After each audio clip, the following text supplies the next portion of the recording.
Трифонов ги фрла во вода адутите кои ЕУ ги држаше во ракав и ја подкопува бугарската позиција во преговорите со Македонија, вели за ТВ24 Ана Крстиновска, експерт и председател на организацијата прашање во Бугарија. Во дипломатијата не е ништо ново да се работи на трансакцијски начин зад затворени врати, но настапот на лидерот на Има таков народ кој се обидува да собере политички поени кај гласачите кои ги изгуби на последните избори, само ги осложнува позициите на новата влада во Бугарија и во настапот пред меѓународните партнери и со Македонија, вели Крстиновска.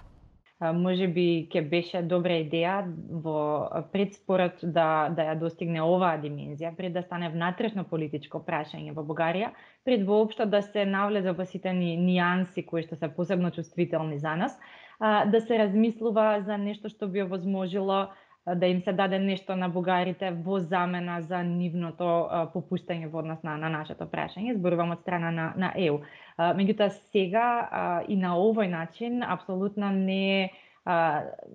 поволно ова што го прави бугарската страна, конкретно Слави Трифунов,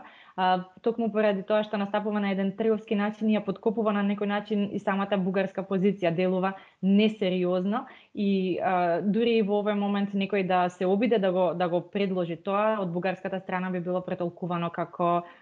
велепредавство веројатно.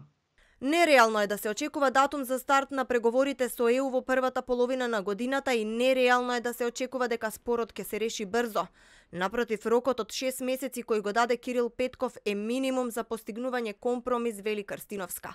Таа советува официјално Скопје да не дозволи проширувањето во следните месеци да стане и внатрешно политичко прашање во Франција, која во април ќе се соочи со председателски избори. Традиционално за проширувањето се дискутира во втората половина на годината, откако Европската комисија ќе го објави пакетот, извештаите и така натаму. Така што мислам дека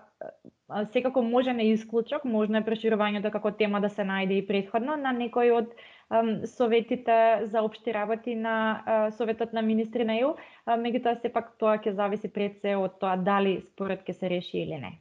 Вчера и денеска лидерот на Има таков народ, матичната партија на новата шефица на бугарската дипломатија, јавно им понуди трговска сделка на САД и ЕУ во замена за македонските евроинтеграции. Трифонов денеска побара од македонците да ги признаат, како што вели, бугарските корени.